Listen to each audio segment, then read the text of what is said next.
Assalamualaikum warahmatullahi wabarakatuh. Alhamdulillah wassalatu wassalamu ala Rasulillah. Segala puji dan puja kehadirat Allah Subhanahu wa taala, juga salawat dan taslim kepada Nabi besar Muhammad sallallahu alaihi wa ala alihi wa sahbihi wasallam. Dan insyaallah pada hari ini semoga Allah Subhanahu wa taala jadikan sebagai ilmu bermanfaat. Kita akan masuk ke bab baru, bab ke-65, masalah bab mengingat mati dan juga membatasi angan-angan. Seperti biasa teman-teman sekalian, bila kita akan masuk ke bab baru, saya biasanya coba memberikan gambaran lebih dalam lagi tentang masalah makna judul. Karena tidak ada penulis yang menulis sebuah judul kecuali dia ingin menyampaikan sebuah pesan penting dalam masalah ini. Dan ini tentu bab mengingat mati bukan hal yang baru bagi setiap manusia, bagi yang tentu menggunakan hati nuraninya dan akal sehatnya. Kalau dia pasti akan melalui kehidupan ini sampai batas waktu yang Allah Azza wa Jalla telah tentukan, yang dikenal dengan ajal. Sehebat apapun Anda menjaga makanan sehat, makanan yang berkualitas, sehebat apapun Anda mengatur pola tidur, juga olahraga, dan semua yang berhubungan dengan masalah hal-hal yang sering dibahas dalam masalah kesehatan manusia, bila ajal datang pasti akan meninggal. Tentu seseorang dalam Islam dianjurkan untuk ikhtiar, untuk menjaga kualitas makanannya, ya, udara, dan berolahraga, dan seterusnya. Namun semua itu tidak bisa menahan ajal bila sudah sampai pada waktunya. Kita pasti akan meninggal semuanya. Seorang ahli bela diri, binaragawan, tetap juga akan meninggal dunia. Begitu juga dengan orang yang sakit akan meninggal dunia. Namun berapa banyak orang yang sehat telah mendahului orang-orang yang sakit. Ya, banyak sekali kasus berhubungan dengan masalah ini. Intinya teman-teman sekalian, seorang muslim harusnya menyadari dengan sangat dalam hatinya kalau dia akan meninggalkan semua ini. Semua akan ditinggalkan.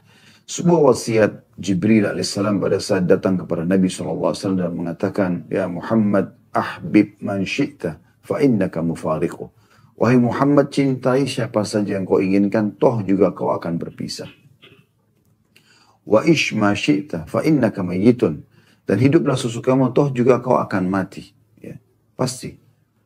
Wa amal ma syi'ta, dan berbuat sesukamu, fa innaka majziyun bihi. Karena kau pasti akan dibalas dengan hasil perbuatanmu itu. Jadi wasiat ini sangat luar biasa gitu. Bagaimana Jibril AS mengingatkan kepada Nabi SAW bahwasanya hidup ini ya pasti akan ada akhirnya. Dan tentu kita perlu sadari poin penting. Bagi seseorang muslim, kematian adalah awal segalanya. Itu kebahagiaan bagi dia. Karena dengan mati, dia akan melihat hasil perbuatannya. Begitulah yang dinukil dari sebagian salafus salih, di mana kalau mereka menemukan ada temannya akan wafat, maka mereka datang dan menyampaikan sebuah berita sambil mengatakan, ya, atau isi berita itu, terimalah berita gembira. Jadi orang mau wafat dikatakan terima berita gembira. Kenapa? Karena sebentar lagi kau akan bertemu dengan Allah. Sebentar lagi kau akan bertemu dengan Rasulullah SAW. Sebentar lagi kau menerima hasil dan melihat hasil daripada amal-amal solehmu. Jadi orang mukmin berkeyakinan seperti itu. Mati bukanlah sesuatu yang menakutkan bagi dia, tapi justru sesuatu yang membahagiakan, sesuatu yang ditunggu.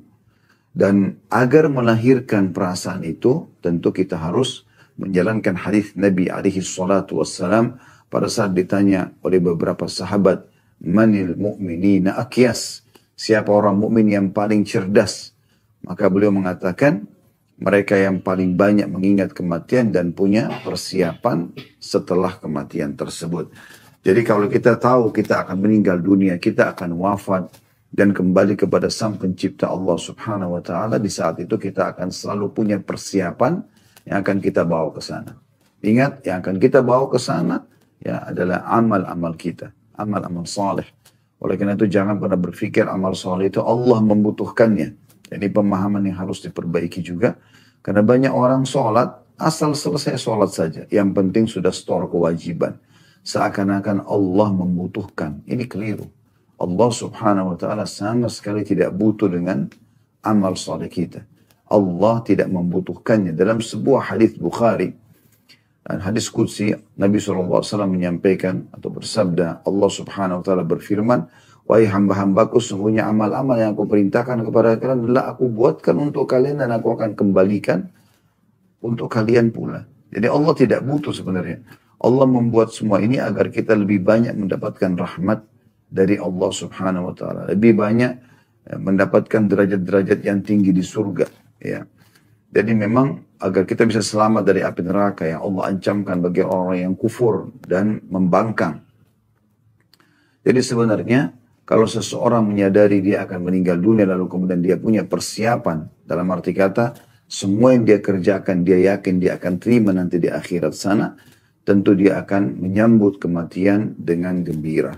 Bilal radhiyallahu anhu pada saat ditanya tentang masalah kematian, beliau mengatakan marhaban bil maut, selamat datang kematian itu.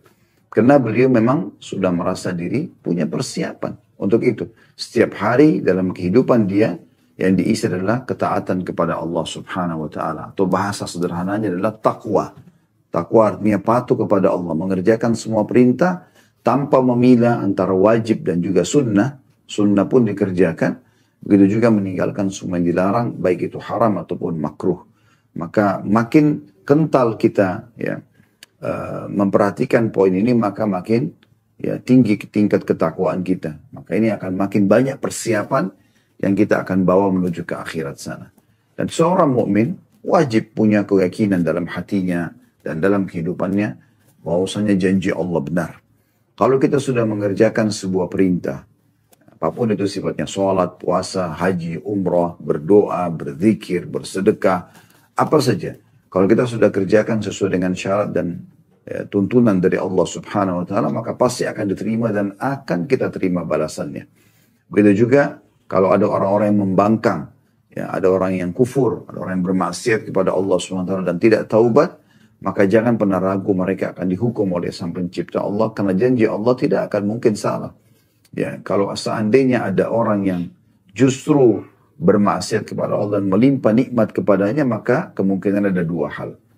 Yang pertama, belum tegak hujjah padanya. Maksudnya belum sampai kepadanya tentang hukum perbuatan yang dia lakukan itu haram. Ya, sehingga Allah Subhanahu wa taala belum menghukum orang yang jahil.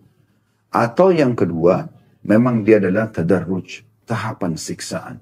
Sebagaimana sabda Nabi alaihi salatu wassalam, kalau engkau melihat nikmat Allah melimpah pada seorang hamba, sementara dia bermaksiat, ketahuilah itu adalah tahapan siksaan dari Allah. Jadi memang Allah Subhanahu wa taala sudah tahu orang-orang ini tidak akan bertaubat.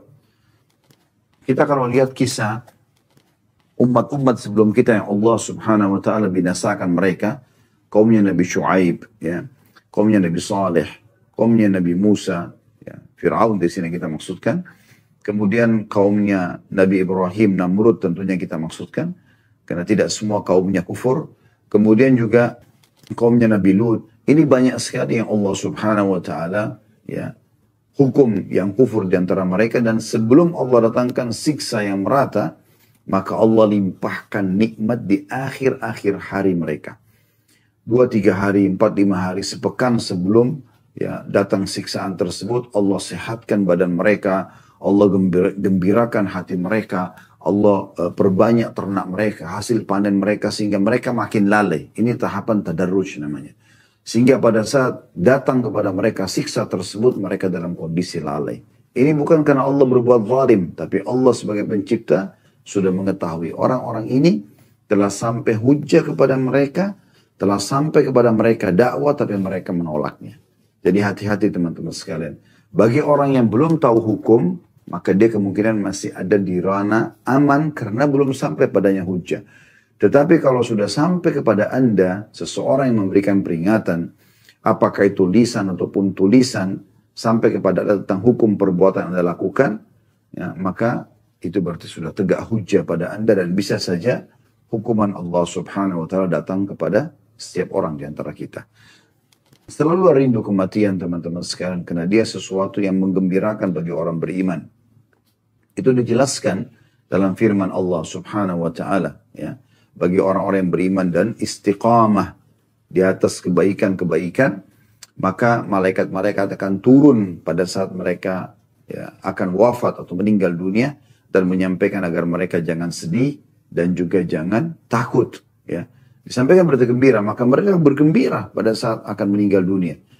Dan kalau seandainya, kata sebagian ulama, kalau seandainya ada orang-orang yang dihidupkan sekarang, kemudian mereka diberikan kesempatan ya, untuk melakukan atau memilih perbuatan, maka mereka tidak lagi berpikir untuk kembali kepada biologis dengan pasangannya, atau dia makan makanan favoritnya, atau mendatangi ya, sebuah majelis tempat dia berkumpul dengan sahabat-sahabatnya, atau apapun yang berhubungan dengan masalah dunia-dunia seperti ini. Tapi dia akan berpikir bagaimana bisa mengerjakan sholat 2 rakaat, bagaimana bisa memperbanyak ya ibadah yang terbaik yang dia bisa kerjakan di waktu-waktu emas yang Allah berikan tersebut, maka itu akan dia kerjakan. Makanya dalam sebuah riwayat Bukhari, pernah Nabi SAW melewati sebuah kuburan, kemudian beliau bersabda kepada para sahabat, sungguh demi yang jiwaku dalam genggaman demi Allah, ya, jenazah ini atau yang ada dalam kuburan ini, dia lebih mencintai 2 rakaat yang kalian kerjakan sunnah ya dibandingkan dunia dan seluruh isinya. Artinya mereka berharap bisa kembali mengerjakan amal soleh. Oleh karena itu kalau orang sudah membiasakan diri dengan menyibukkan diri ya dengan amal-amal soleh, maka dia akan gembira pada saat meninggal dunia. Tapi orang yang terus lalai, tidak pernah mau sadar, seakan-akan bangga dengan ketampanannya, kecantikannya, kekayaannya, kedudukannya, dan seterusnya, dan mereka terus saja meninggalkan amal-amal saleh, maka ini juga akan berbahaya bagi dia. Ya. Demikian juga masuk dalam masalah ini orang yang suka melalaikan amal-amal sunnah. Dia akan menyesal. Gitu. Amal-amal sunnah cukup banyak. Sholat sunnah. Selalu dia mengatakan ini kan cuma sunnah. Ya sunnah juga perintah dalam agama. Dan fungsi dia sangat besar. Bukankah Nabi SAW bersabda, awal amal dihisab hari kiamat adalah sholat. Kalau dia baik maka akan membantu amal lain. Kalau dia buruk akan mengganggu amal lain. Riwayat lain, kalau amal sholatnya baik maka ya beruntunglah dia. Dan kalau sholatnya rusak maka rugilah dia.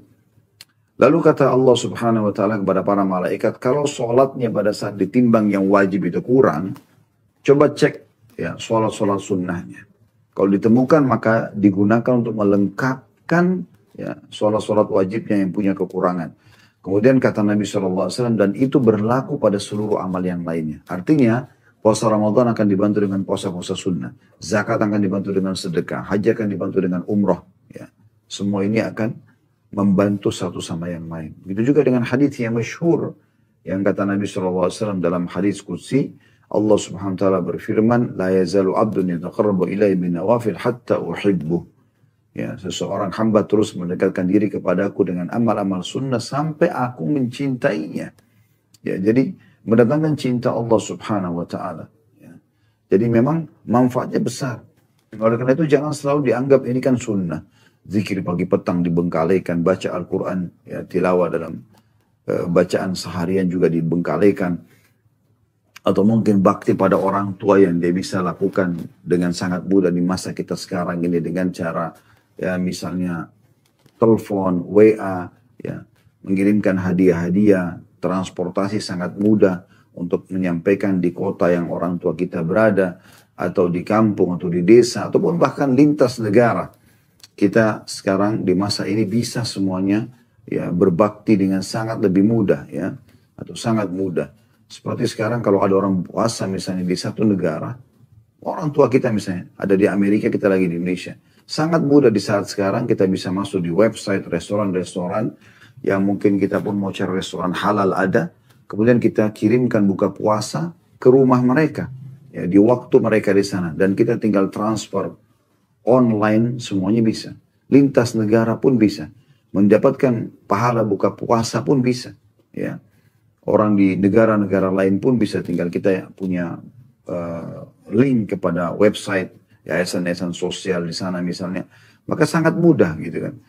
Jadi di masa sekarang ini sangat mudah orang memperbanyak amal-amal saleh, maka jangan sia-siakan itu.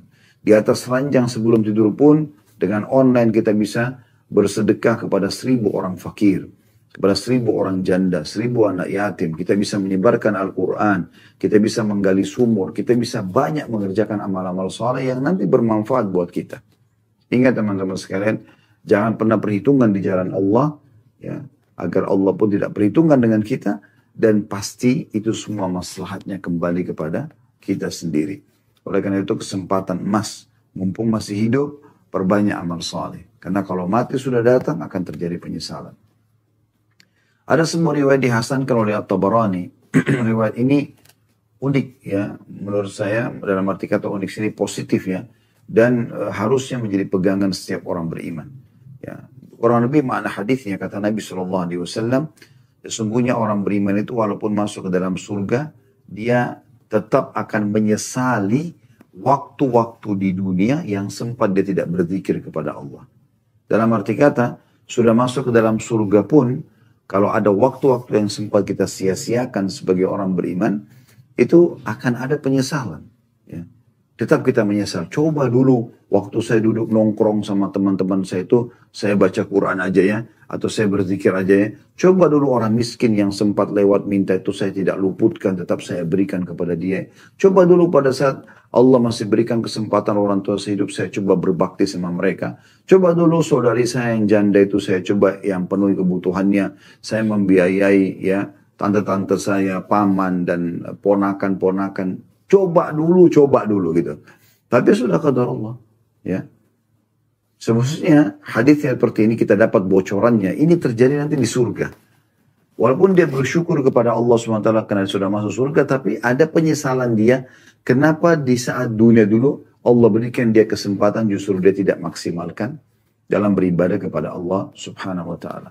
Sudahlah, yang lalu-lalu kita tidak sedang membahas yang lalu. Tapi setiap kali Anda dulu di majelis ilmu seperti ini, maka Anda berarti sedang mendapatkan peringatan dari Allah Subhanahu wa taala, maka jangan sia-siakan waktu kita ke depan. Mulai detik ini ke depan, semuanya berisi pada hal-hal yang bermanfaat. Jangan lagi ada hal-hal yang sia-sia, yang tidak ada manfaatnya sama sekali buat kita.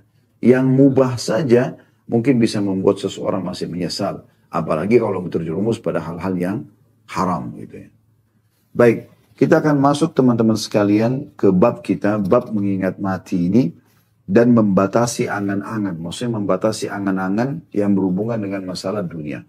Kalau angan-angan positif dalam arti kata angan-angan agar bisa mengerjakan ibadah haji misalnya, angan-angan bisa berjihad satu waktu, angan-angan bisa menjadi seorang ulama muslimin dan mengajarkan, angan-angan bisa memiliki yayasan sosial dan seterusnya lah ya. Maka itu tidak ada masalah. Tapi kalau angan-angan kosong, urusannya dunia ya, sehingga membuat lalai terhadap akhirat, maka ini tidak dibolehkan. Dalil pertama yang diangkat oleh Imam Nawawi rahimahullah, ayat yang masyhur dalam surah Al-Imran ayat 185. A'udzu billahi minasyaitonir rajim. Kullu nafsin dha'iqatul maut wa innama tuwaffawna ujurakum yawmal qiyamah. Faman zuhziha 'anil nari wa udkhilal jannata faqad faz wa mal hayatud dunya illa mata'ul ghurur. Setiap yang bernyawa akan merasakan mati. Jadi sehebat apapun kita menjaga kesehatan tadi, ya, sehebat apapun kita melindungi diri kita dari segala macam yang bisa menjadi mara bahaya, tetap akan merasakan mati. Dan hanya pada hari kiamat sajalah diberikan dengan sempurna balasan kalian. Maksudnya nanti hari kiamat akan kita terima balasan sempurna dari amal soleh kita atau hukuman atas perbuatan dosa kita. Barang siapa yang dijauhkan pada hari kiamat dari neraka dan dimasukkan ke dalam surga, maka sungguh dia telah memperoleh kemenangan yang besar. Kehidupan dunia itu tidak lain hanyalah kesenangan yang memperdaya. Dalam arti kata, menipu bagi orang-orang yang tidak tahu hakikat daripada hidup di dunia. Toh dia juga akan melaluinya, dia akan meninggalkannya. Dan semua hanya akan jadi kenangan. Ya. Semua akan jadi kenangan. Kalau kita meninggal dunia, semua orang akan mengenang. Oh, itu bajunya si fulan, itu sepatunya dia, oh itu dompet dia, oh itu rumah dia, oh itu mobil dia, oh itu istri dia, oh itu suami dia, itu anak dia. Dan seterusnya, dan itu hanya hitungan hari. Pastikan hanya hitungan hari. Setelah itu, istri atau suami kita bisa menikah lagi, anak-anak juga akan sibuk dengan aktivitasnya masing-masing, semua pakaian kita akan dibagikan, warisan akan dibagi dan seterusnya. Dan hanya dikenang beberapa hari. Setelah itu, sudah menjadi hak orang lain, dan kemudian akhirnya mereka pun sibuk dengan kehidupan mereka dan akan terulang lagi pada saat mereka meninggal juga akan dikenang menjadi hak mereka hitungan hari. Kita pemilik pertama tidak akan dikenang lagi, tidak akan dikenang lagi. Semua itu akan hilang. Yang akan bersama kita hanya amal saleh yang selama ini banyak orang lalaikan. Allahul musta'an. Baik, ayat ini menjelaskan kepada kita semua jiwa akan merasakan mati, ya. Kemudian juga akan ada pembalasan yang akan kita terima sempurna. Di sini saya katakan tadi, di awal pembukaan kita tidak ada keraguan terhadap janji Allah. Kalau kita berbuat amal soleh, pasti akan kita terima. Dan kalau kita berbuat dosa, pasti juga akan ada hukumannya. Kecuali kita sempat bertaubat, ya. Kemudian juga dijelaskan kalau orang-orang yang diselamatkan nanti di hari kiamat dari api neraka dan masuk ke dalam surga, sungguh itu kemenangan. Memang ini kemenangan yang sebenarnya. Kalau Anda mau cari kemenangan yang sebenarnya hanya ini saja. Nggak ada kemenangan yang lain. Kemenangan dalam permainan, kemenangan dalam peperangan, ini cuma kemenangan semu di dunia sebentar. Tapi kalau kemenangan yang sebenarnya pada saat kita betul-betul kaki ini sudah masuk ke dalam surga. Makanya Imam Ahmad rahimahullah berkata, ya, saya tidak akan pernah atau tidak akan tenang jiwa seorang mukmin sampai kedua telapak kakinya menginjakkan surga.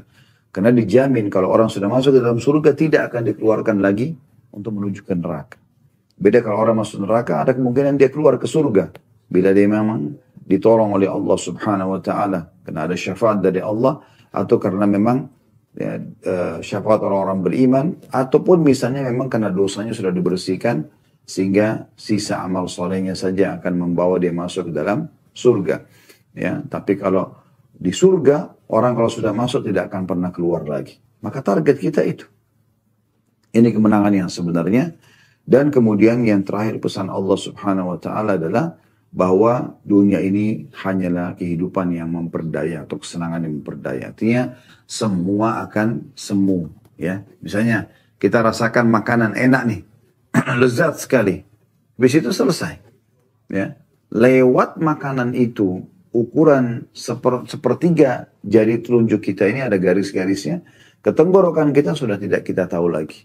Bahkan kita sudah tidak bisa bedain mana daging, mana ikan, mana nasi, mana kentang, ya, dan seterusnya. Di ujung lidah iya.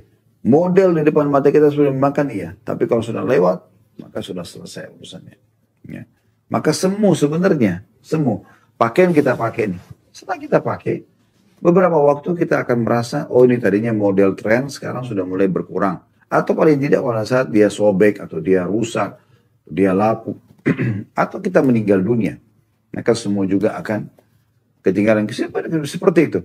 Kendaraan, mobil, motor. Mungkin kita anggap sekarang paling canggih yang kita gunakan. Nanti lama-lama akan keluar model baru dan akhirnya ketinggalan. Handphone, semuanya. Maka itu semu. Semuanya itu semu. Maka tunggangi dunia ini teman-teman sekalian untuk mendapatkan yang terbaik di akhirat sana. Itu poinnya. Kemudian dalil yang kedua diangkat oleh beliau surah Luqman ayat 34. Yang berbunyi, A'udzubillahi minasyaitonirrajim. Wa ma tadri nafsum mada taksibu gada. Wa ma tadri nafsum bi ayyi ardin tamut. Dan tidak ada seorang pun yang dapat mengetahui dengan pasti apa yang akan dikerjakannya besok. Dan tidak ada seorang pun yang dapat mengetahui di bumi manakah dia akan mati. Saksi bahasan kita akhir potongan ayat ini tentunya. Namun, teman-teman sekalian, kita bisa garis bawahi ayat ini menjadi dua bagian. Yang pertama adalah, وَمَا تَدْرِ نَفْسٌ مَاذَا تَكْسِبُ غَدًا. Sesungguhnya setiap jiwa tidak akan tahu apa yang dia akan kerjakan besok. Artinya, maksimalkan hari ini. Maksimalkan hari ini. Saya sering bahasakan teman-teman kalau yang sering mengikuti pengajian kami, hari ini adalah hari emasmu wahai muslim. Hari ini maksimalkan. Hari ini hari emasmu. Hari inilah kamu punya kesempatan emas untuk menambah secara kualitas daripada ibadah-ibadah yang sudah kamu kerjakan dan kuantitas pada ibadah yang boleh ditambah kuantitasnya. Contoh Anda sholat duha biasanya 2 rakaat, sekarang Anda kembangkan menjadi 4 rakaat, jadi 8 rakaat dan seterusnya. Kalau biasa Anda baca cuma 10 ayat per hari, maka ayat Al-Quran Anda bisa menambah sekarang menjadi 50 ayat. Ini kesempatan gitu kan. Kalau Anda biasa sedekah dengan 2.000 rupiah, hari ini Anda punya kesempatan untuk bersedekah dengan 10.000 rupiah atau sampai 100.000 rupiah. Kalau Anda pada hari-hari sebelumnya mungkin hanya membaca istighfar 10 kali, sekarang Anda bisa istighfar sampai 100 kali. Ini kesempatan memperbanyak secara kuantitas dan meningkatkan secara kualitas semua ibadah kita di saat hari ini. Karena hari ini adalah hari emas kita. Hari inilah kita masih hidup. Dan inilah umur kita yang sebenarnya. Ya, ini umur kita yang sebenarnya. Kalau masa lalu Anda penuh dengan dosa, hari ini juga emas untuk bisa bertobat kepada Allah Subhanahu wa taala. Sehingga bersihlah dosa-dosa kita itu. Bahkan Allah Subhanahu wa taala dengan rahmatnya luas ya menyebutkan ya, dalam surah Al-Furqan, ulaika alladziina yubaddilullahu sayyi'atihim hasanat. Mereka adalah orang-orang yang Allah ganti dosa-dosa mereka menjadi pahala. Jadi ada orang subhanallah karena taubatnya nasuha benar-benar kembali kepada Allah Subhanahu wa taala, Allah ganti dosa-dosa mereka menjadi pahala. Padahal tadinya dosa. Ya karena mereka tulus, mereka sudah berjanji sama Allah tidak akan mengulanginya, maka akhirnya mereka pun diselamatkan oleh Allah Subhanahu wa taala dengan digantikan dosa-dosa mereka menjadi pahala. Jadi maksimalkan hari ini. Esok hari bukan hari kita. Kita tidak pernah tahu. Kalau kita masih hidup lagi besok, berarti itu dihitung hari. Hari ini kita bahasakan gitu kan. Kalau kita masih hidup besok, kita akan mengatakan, oh ini hari ini. Ini hari itulah milik kita. Selama Allah masih kasih umur, maka maksimalkan. Ya. Perbanyak amal soleh, tingkatkan kualitas dan kuantitas sebagaimana kami jelaskan tadi, atau Anda bertobat dari dosa-dosa masa lalu Anda. Makanya pernah ada seseorang yang datang kepada Sa'id bin Musayyib rahimahullah, lalu umurnya sudah 60 tahun. Kata Sa'id, berapa umur kau? Dia bilang 60 tahun. Ya. Kata Sa'id rahimahullah, sesungguhnya kau telah 60 tahun menuju ke Tuhanmu. Maka orang itu mengatakan, inna lillahi wa inna ilaihi raji'un. Kami milik Allah, kami akan kembali kepada Allah. Lalu kata Sa'id, apa kau tahu makna apa yang kau ucapkan itu? Orang itu mengatakan, dia terdiam. Kemudian Sa'id mengatakan, sesungguhnya makna katamu itu adalah, kami milik Allah dan kami pasti akan kembali kepada Allah. Dalam arti kata, siapa yang tahu dia akan kembali kepada Tuhannya, dia akan juga mempertanggungjawabkan perbuatan-perbuatannya. Oleh karena itu harus hati-hati, gitu kan. Maka orang itu pun ketakutan. Lalu dia mengatakan, lalu apa solusinya? Ya. Kata Sa'id, mudah sekali. Ya. Orang itu mengatakan, apa itu?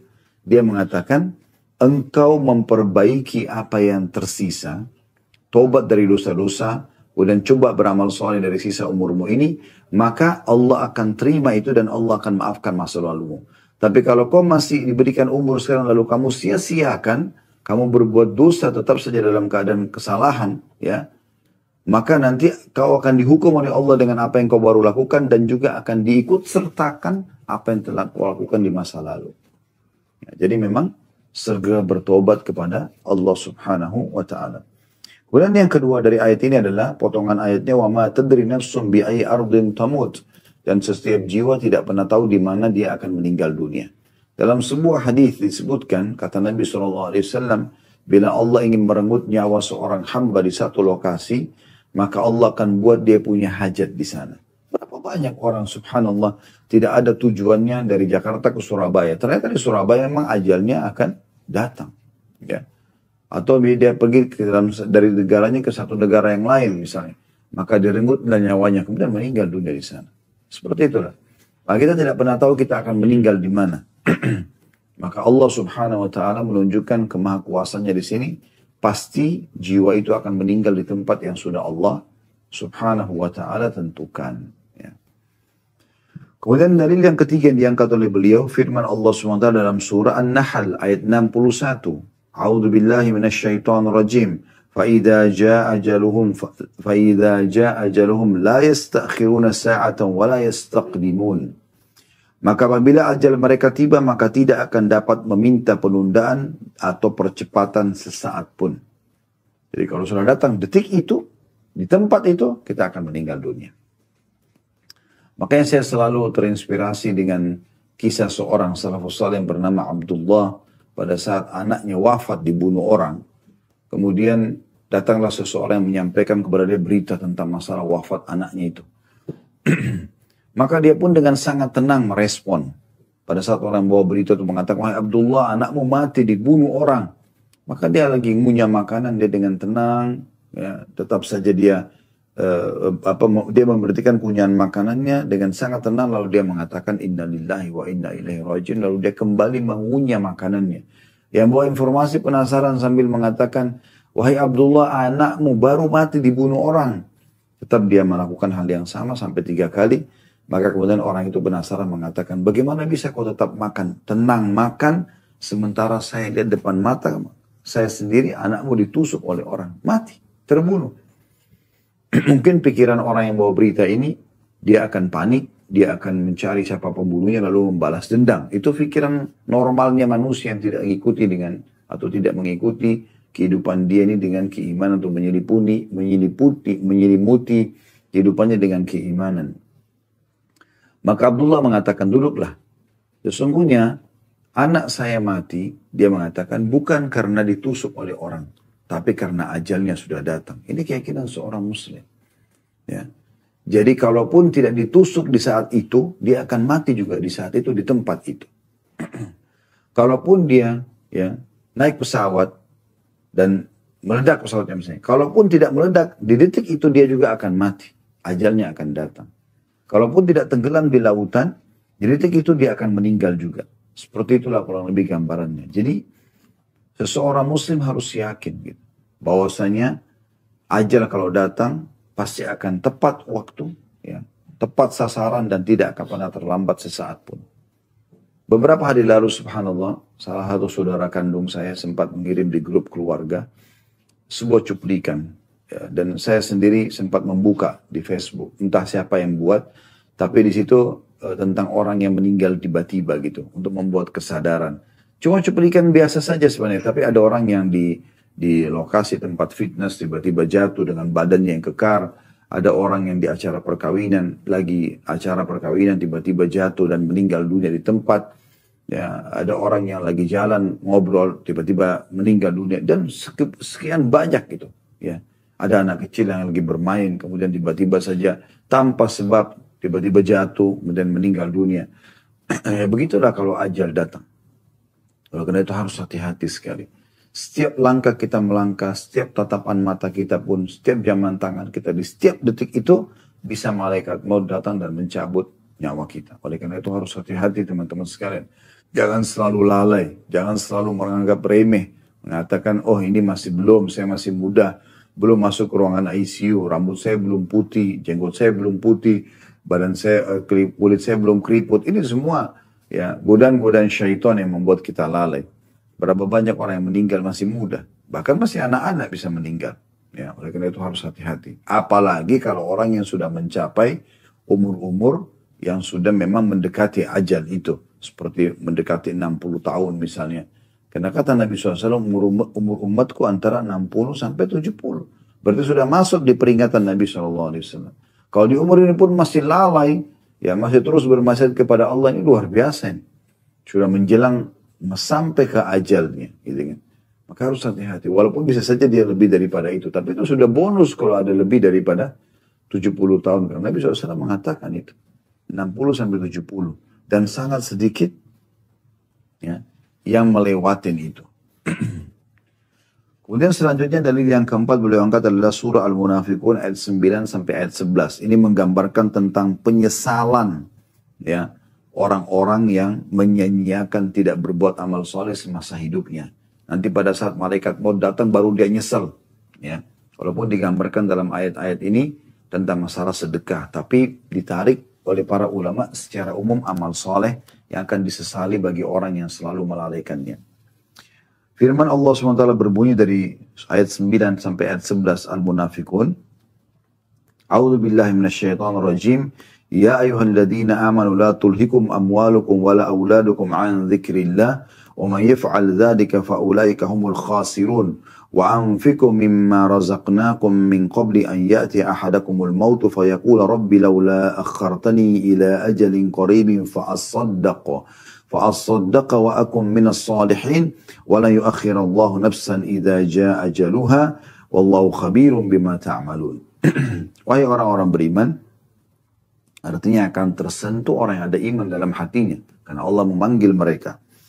Janganlah harta benda kalian, ya, bisnis yang dikembangkan, harta yang disimpan, ditumpukkan, ditabung, ya. Dan anak-anak kalian, yang biasanya orang banyak bermain dengan anak-anaknya, memenuhi kebutuhan anak-anaknya, melalaikan kalian dari mengingat Allah. Azan, semua tinggalkan aktivitas. Dahulukan hak Allah subhanahu wa ta'ala. Gitu kan.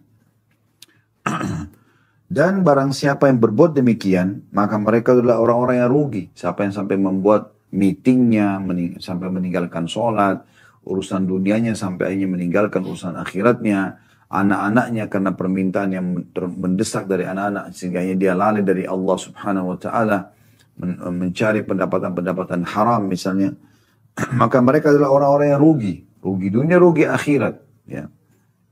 Dan infakkanlah sebagian dari apa yang telah kami berikan kepada kalian sebelum kematian datang kepada salah seorang di antara kalian.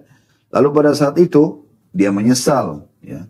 Dia sambil berkata, ya, dalam kondisi menyesal, wahai Tuhanku, sekiranya engkau berkenan menunda kematianku sedikit waktu lagi.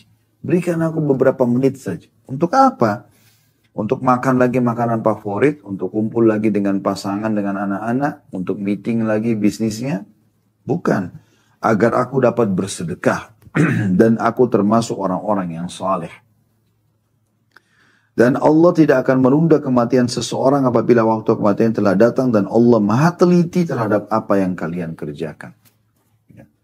Jadi perlu ayat ini jadi bahan renungan yang sangat dalam, terutama ya ayat-ayat terakhir yang Allah SWT mengatakan, janganlah nanti kalau datang kematian baru kalian mengatakan, wahai Tuhanku, sambil menyesal. Ya. Berikanlah aku tenggang waktu sedikit saja. Ya. Makna sedikit di sini adalah walaupun cuma beberapa detik, beberapa menit saja. Untuk apa? Agar aku bisa bersedekah. Ya. Jadi tidak lagi aku tumpukan harta di rekeningku, tapi aku akan membantu si fulana, aku akan bantu si fulana, aku akan bantu ke yayasan ini, yayasan itu, pesantren ini, masjid itu. Tapi sudah tidak ada gunanya. Dan aku termasuk orang-orang saleh. Nah, dari potongan ayat ini, ulama mengatakan masuk dalam umumnya amal-amal saleh yang lain. Dia akan menyesal. Dia akan berharap bisa sempat sholat, sempat baca Quran, sempat hadiri majelis ilmu, sempat bakti sama orang tua, sempat memberikan hak-hak orang lain, sempat meminta maaf dari kesalahan, ya, dan segala macam hal gitu. Kemudian juga Allah mengatakan, dan ketahuilah pada saat itu sudah tidak ada manfaatnya karena Allah sudah menentukan kalau datang ajal di saat itu, tidak ada lagi kesempatan. Biar mohon-mohon, biar menangis darah tidak akan pernah bisa lagi. Ini Allah tekankan sekali, tidak akan ada gunanya kalau menyesal di saat itu. Oleh karena itu sebelum datang ajal, teman-teman sekalian, selalu hadirkan pikiran kita. Sadarkan diri kita. Ya, di saat Anda lagi duduk, lagi merenung, lagi sendiri, langsung sadarkan diri kita. Kalau pas Allah ingatkan, langsung berzikir kepada Allah SWT. Lagi naik tangga, lagi di lift, lagi antri mau beli sebuah produk, istighfar. Berzikir kepada Allah SWT. Ulangi hafalan, baca qul huwallahu ahad. Apa saja. Lakukan amal saleh atau dengarkan pengajian mungkin dengan headset kita. Ya. Sehingga ada hal yang bermanfaat, bukan hal-hal sia-sia saja. Ingat tadi sudah kami ingatkan, orang beriman pun masuk ke dalam surga, dia masih menyesali kalau ada waktu-waktu yang tidak diisi dengan zikrullah. Dengan ingat Allah subhanahu wa ta'ala. Dia akan menyesal walaupun itu hal-hal mubah. Gitu kan? Walaupun itu hal-hal yang mubah. Karena itu kesempatan emas untuk bisa mengisi waktu-waktu kita dengan amal-amal saleh. Baik teman-teman sekalian, kita akan melanjutkan bahasan atau ayat Al-Quran. Ayat-ayat Al-Quran diangkat oleh Imam Nawawi rahimahullah. Dan sekarang kita akan masuk dalam surah Al-Mu'minun ayat 99 sampai 115. Dan ayat-ayat ini ayat-ayat yang luar biasa sekali yang harusnya bisa menyentuh secara keimanan berhubungan dengan masalah mengingat kematian. Saya langsung bacakan saja dari ayat 99-nya, bagi teman-teman di rumah yang mau melihat dari aplikasi handphone aplikasi Al-Quran di handphonenya juga bisa. A'udzu billahi minasyaitonir rajim, hatta idza jaa ahadahumul maut qala rabbi irji'un la'alli a'malu salihan fima tarakt kalla innaha kalimatun huwa qailuha wa min waraihim barzakhun ila yaumi yub'atsun.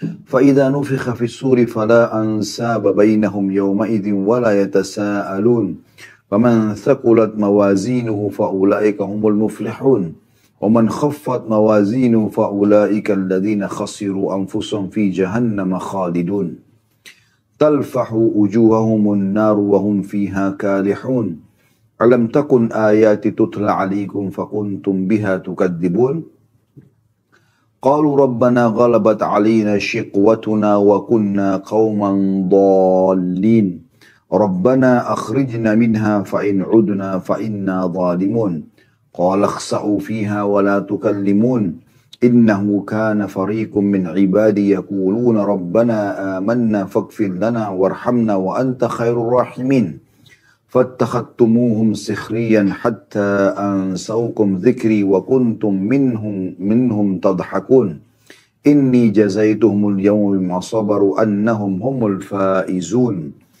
قال كم لبثتم في الأرض عدد سنين قالوا لبثنا يوما أو بعد يوم فاسأل العادين قال إن لبثتم إلا قليلا لو أنكم كنتم تعلمون أفحسبتم أنما خلقناكم عبثا وأنكم إلينا لا ترجعون. Renungi ayat demi ayat. Terjemahannya ayat 99, demikianlah keadaan orang-orang kafir itu. Hingga apabila datang kematian kepada seseorang dari mereka, barulah mereka berkata. Pada saat lihat malaikat maut, baru mereka sadar dan mereka berkata, wahai Tuhanku, kembalikanlah aku ke dunia, agar aku dapat berbuat kebaikan yang telah aku tinggalkan. Jadi ini kita bagi, ini potongan ayat yang perlu kita jelaskan. Jadi nanti pada saat orang meninggal, umumnya perkataan mereka seperti ini, yang diikuti dengan penyesalan bagi orang kafir secara khusus, orang munafik, orang musyrik, dan juga bagi orang yang banyak berbuat dosa, namun dia tidak sempat taubat. Sehingga akhirnya arahnya lebih cenderung kepada neraka. Maka mereka akan menyesal. Mereka berharap agar dikembalikan pada saat itu. Minta waktu sejenak saja. Beberapa detik saja. Yang penting bisa sempat bertaubat. Maka Allah menjawab. Ya, tidak mungkin. Sekali-kali tidak. Sungguh itu adalah dalih yang diucapkannya saja. Itu hanya perkataan dia saja. Biar dia mohon tidak akan mungkin dikabulkan. Dan di hadapan mereka ada barzakh. Ya. Dan barzakh ada footnote nomor 472 di situ. Yaitu dinding penghalang antara mereka dengan hari kebangkitan. Tapi sudah masuk ke alam barzakh. Dan barzakh ini teman-teman akan dimasuki alam ini oleh setiap ruh. Ya. Orang beriman atau orang kafir. Sempat jasadnya dimasukkan ke dalam tanah atau tidak. Jadi sebuah alam yang Allah sendiri lebih mengetahui tentang di mana letaknya, ya. Tapi yang jelas ada alam barzakh. Itu nanti akan menjadi awal pintu dia menuju kepada hari kebangkitan nantinya. Apabila sangkakala ditiup nanti menjelang hari kiamat, maka tidak ada lagi pertalian keluarga di antara mereka pada hari kiamat itu. Dan tidak pula mereka saling bertanya. Maksudnya nanti pada hari kiamat, nggak bisa lagi orang, oh ini karena istri saya, ini karena suami saya, ini anak saya, ini orang tua saya, ini paman, ini tante, ini ponakan. Nggak ada lagi itu. Ya. Maksudnya nggak ada itu bisa digunakan untuk membantu kita. Nggak bisa lagi. Ya, karena orang masing-masing akan menyelamatkan diri. Ya, dalam beberapa riwayat disebutkan orang akan lari dari pasangannya sendiri karena memang dia khawatir jangan sampai ada hak-hak yang belum sempat dia berikan. Atau mungkin ada hal-hal yang pernah dia sakitin kemudian belum sempat minta maaf. dan pasangan pun belum memaafkan misalnya, atau orang tuanya, atau anaknya, maka semua orang akan lari dari orang-orang yang mereka dekat atau cintai pun. Dalam ayat yang lain Allah mengatakan yauma yafiru mar'u min abi, pada hari itu orang lari dari ayahnya, wa ummihi wa yauma yafiru mar'u min akhi, pada hari itu orang lari dari saudaranya, wa ummihi wa abi, dan ibunya juga ayahnya, wa sahibatihi wa bani, dan juga istrinya juga anak-anaknya. Likulli imri'in minhum yawma idzin sya'nu yughni. Pada hari itu orang semua sibuk untuk menyelamatkan dirinya masing-masing. Ini yang Allah gambarkan. Maka pada saat ditiup sangkakala, kita selalu ingin berharap supaya jangan sampai bertemu dengan orang-orang yang bisa menuntut hak-haknya pada diri kita. Oleh itu teman-teman sekalian, sering kami ingatkan, untuk diri saya sendiri, kemudian teman-teman sekalian, menuju ke akhirat bawalah dua hal. Bawa amal saleh dan teman-teman saleh yang bisa membantu kita dengan syafaatnya. Ya. Dan jangan bawa dua hal. Jangan bawa musuh dan dosa yang akan menyusahkan kita tentunya. Lalu kemudian Allah mengatakan, barang siapa yang berat timbangan kebaikannya pada hari itu, maka merekalah orang-orang yang beruntung. Dan barang siapa yang ringan timbangan kebaikannya, dosanya lebih banyak, maka mereka adalah orang-orang yang merugikan diri mereka sendiri dan mereka kekal di dalam neraka jahanam. Dalam arti kata, orang nanti kalau terlalu banyak dosanya dan akhirnya ditimbang dengan amal soleh, maka tentu saja dia akan merugi dan akan dimasukkan ke dalam api neraka. Di hari kiamat nanti teman-teman, ada orang yang masuk surga tanpa hisab. Ini para nabi-nabi, para syuhada, dan tentu orang-orang yang Allah berikan kesempatan mereka. Dan semoga kita termasuk di antaranya, karena kita bisa mohon kepada Allah agar dimasukkan ke dalam surga tanpa hisab. Jadi tidak ditimbang lagi amalnya. Ada orang yang masuk surga tapi ditimbang dulu amalnya. Kenapa? Karena dosanya masih lebih berat daripada amal solehnya, atau masih berimbang, ya. Sehingga dia butuh syafaat, pertolongan. Ada juga orang yang masuk neraka tanpa timbangan. Atau orang kafir tidak ditimbang gitu. Mereka akan masukkan ke dalam api neraka. Karena tidak berguna amal-amal kebaikan yang mereka kerjakan. Cuma Allah dengan kemahadilannya akan memperlihatkan kepada mereka, ini loh amal-amal yang kau pernah kerjakan dari yang baik, tapi tidak menilai karena kau tidak beriman. Ini dosa-dosamu yang membuat kau akan masuk ke dalam api neraka. Kemudian dikatakan di neraka itu wajah mereka dibakar oleh api neraka itu. Dan mereka dalam neraka ya, dalam keadaan muram dengan bibir yang cacat. Ya, sebenarnya lebih tepat terjemahnya mereka dalam kondisi cacat. Dalam sebuah riwayat yang sahih, Nabi SAW menjelaskan, ya, mereka itu akan dibakar oleh api neraka. Sehingga membuat bibir bagian atas mereka itu melebar sampai bisa melipat sampai ke daerah kepalanya. Dan bibir bawah mereka melepuh juga sampai ke pusar pelut mereka. Ya, itu saking panasnya api neraka itu. Ini digambarkan di sini. Mereka cacat. Ya. Dalam riwayat yang lain juga, Nabi SAW bersabda, bahwasanya pada saat itu mereka akan terus menangis dan memohon sambil memanggil penjaga neraka. Namun penjaga neraka tidak menjawab mereka. Ya. Seingat saya dalam riwayat itu sampai 500 tahun nggak dijawab. Kemudian setelah dijawab pun dikatakan oleh para penjaga neraka, kalian tidak akan mungkin ya bisa keluar dari neraka ini. Lalu mereka memanggil Tuhan mereka. Kata Nabi SAW, Allah Azza wa Jalla tidak menjawab mereka seumur bumi. Seumur dunia, seumur dunia. Ya. Berapa ribu ayat, berapa ribu abad, Allahu a'lam. Ya. Maka setelah itu pun Allah mengatakan firman Allah ini, qala khsa'u fiha wa la tukallimun. Maka kekallah kalian, hinalah kalian di dalamnya dan jangan kalian ajak bicara aku. Setelah mereka mohon-mohon pun kepada zat yang maha pemurah Allah, seumur bumi, seumur dunia, ya, mohon-mohon terus dan sampai disiksa, ternyata jawaban Allah setelah itu juga, qala khsa'u fiha. Ini dalam surah Al-Mu'min ayat 108 ini.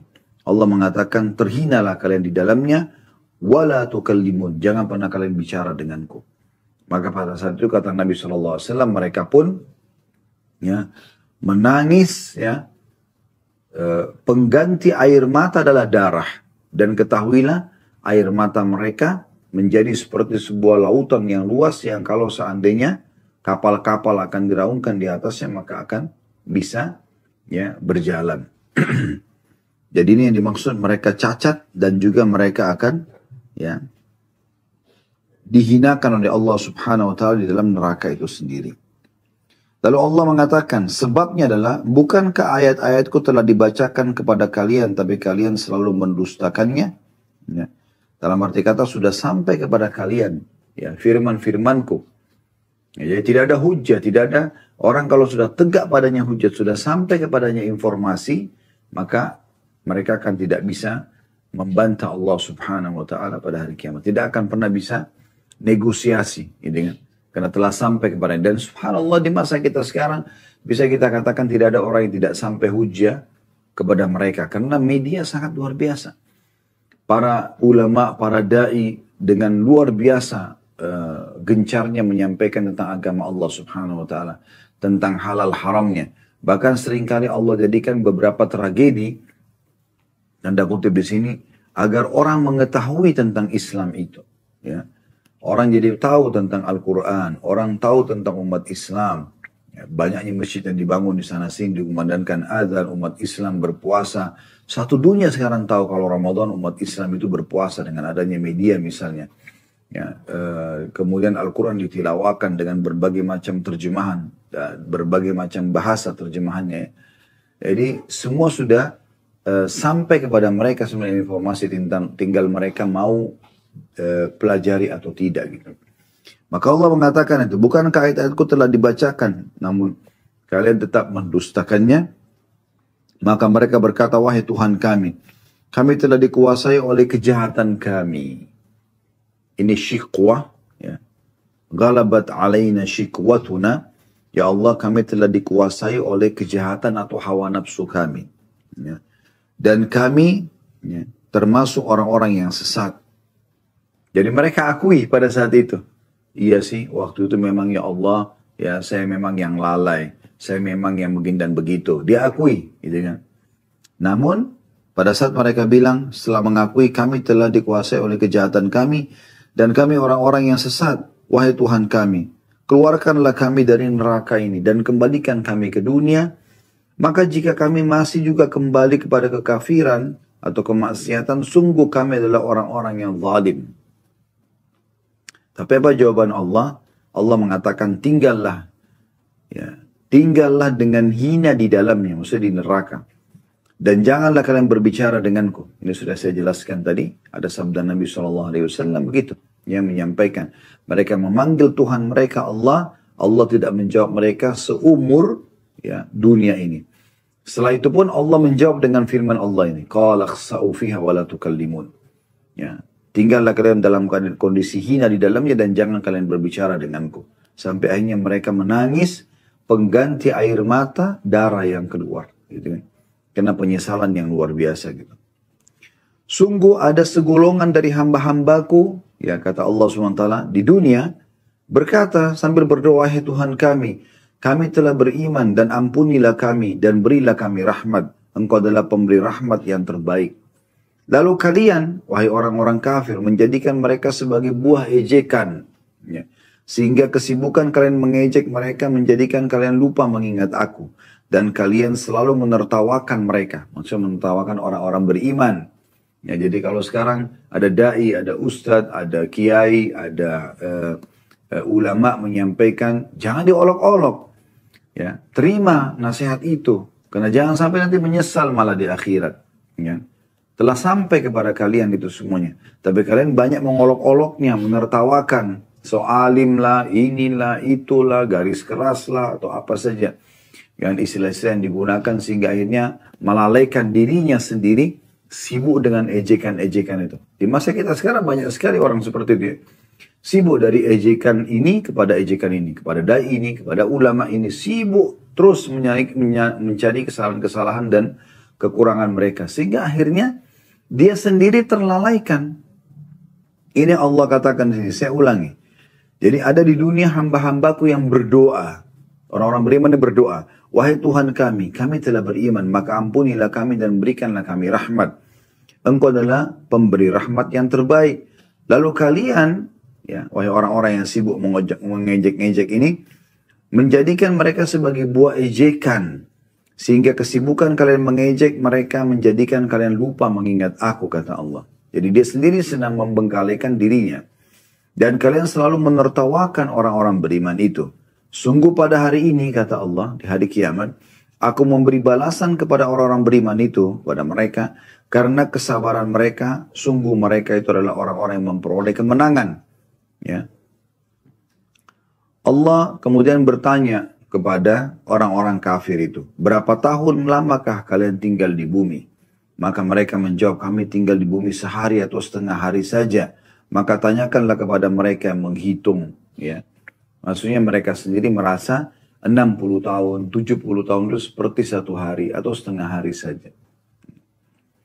Maka Allah berfirman, kalian tidak tinggal di bumi melainkan sebentar saja. Jika kalian benar-benar mengetahuinya. Ya. Jadi sebenarnya waktu yang aku berikan itu pendek, gitu kan? 1 jam, 2 jam, 24 jam, ya, 1 hari. Jadi 2 hari, 1 minggu, 2 minggu, 1 bulan, 1 tahun, 10 tahun, 20 tahun, semuanya itu sebentar. Cuma berlalu begitu saja gitu. Lalu kata Allah, apakah kalian mengira kami menciptakan kalian secara main-main tanpa ada maksud atau tujuan? Dan bahwa kalian tidak akan dikembalikan kepada kami? Tanda tanya. Maksudnya, apakah kalian tidak mau tahu atau tidak mengetahui bahwa kalian akan dibangkitkan seperti ini? Dan kalian akan diminta pertanggungjawaban? Tentu sudah jelas jawabannya. Mereka pada saat itu tidak bisa lagi berdusta, tidak bisa manipulasi data. Mereka akan mengakui sambil mengatakan benar. Kami pasti akan menemukan semua ini. Ini jadi Allah sudah berikan kita bocorannya, teman-teman. Jangan sampai kita menjadi orang-orang seperti ini. Ya. Kembali saya ingatkan lagi, ya, mereka mengatakan pada saat mati, ya Allah kembalikanlah kami di dunia. Untuk apa? Agar kami bisa mengerjakan amal saleh yang dulu kami sia-siakan. Kata Allah itu hanya ucapan kosong yang mereka ucapkan. Dan sesungguhnya mereka berada di barzakh yang akan menjadi awal menuju hari kebangkitan itu. Nanti kalau sudah ditiupkan sangkakala, ditimbanglah amal-amal soleh itu.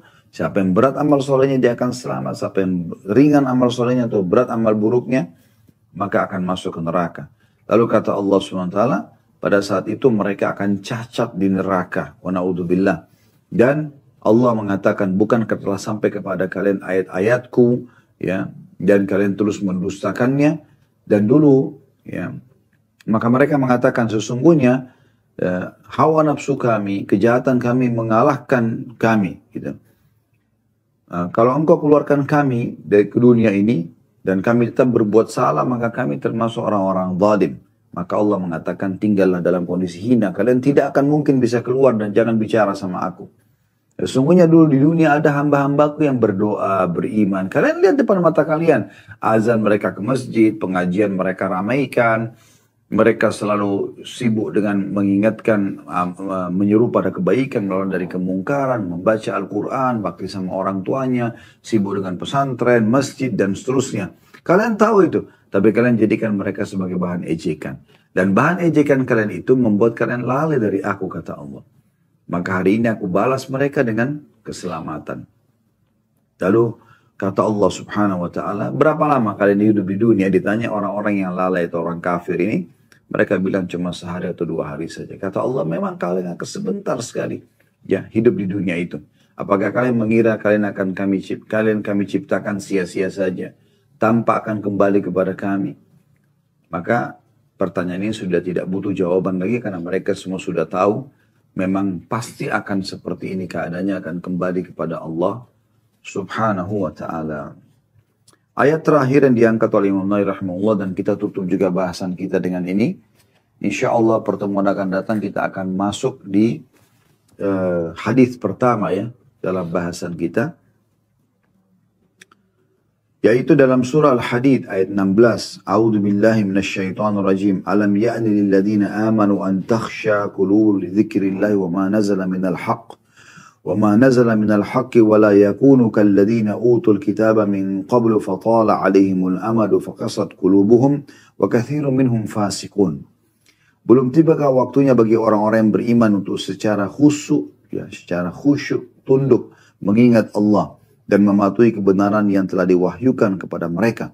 Dan janganlah mereka berlaku seperti orang-orang yang telah menerima kitab sebelum itu. Kemudian mereka melalui masa yang panjang sehingga hati mereka menjadi keras. Dan banyak di antara mereka menjadi orang-orang yang fasik. Lalu beliau mengatakan dan masih banyak lagi ayat-ayat dalam bab ini. Tapi dicukupkan dengan ayat-ayat yang sudah dibahas tadi. Makna ayat surah Al-Hadid ayat 16 ini. Artinya Allah subhanahu wa ta'ala.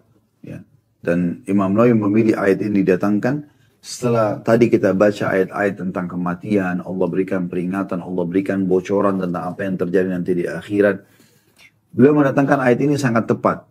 Yaitu Allah mengajak berbicara orang-orang beriman. Bukankah sudah tiba saatnya, hai orang-orang beriman, hati kalian tunduk dan khusyuk kepada Allah? Sampai kapan mau lalai? Sampai kapan selalu mau meninggalkan, mengundur-undur waktu sholat, atau meninggalkan ibadah-ibadah sunnah? Sampai kapan ini mau terus masih beribadah tapi masih buka pintu dosa juga? Kenapa enggak murni saja dalam ibadah? Kenapa enggak fokus saja mengisi waktu kalian dengan hal-hal yang bermanfaat buat kalian?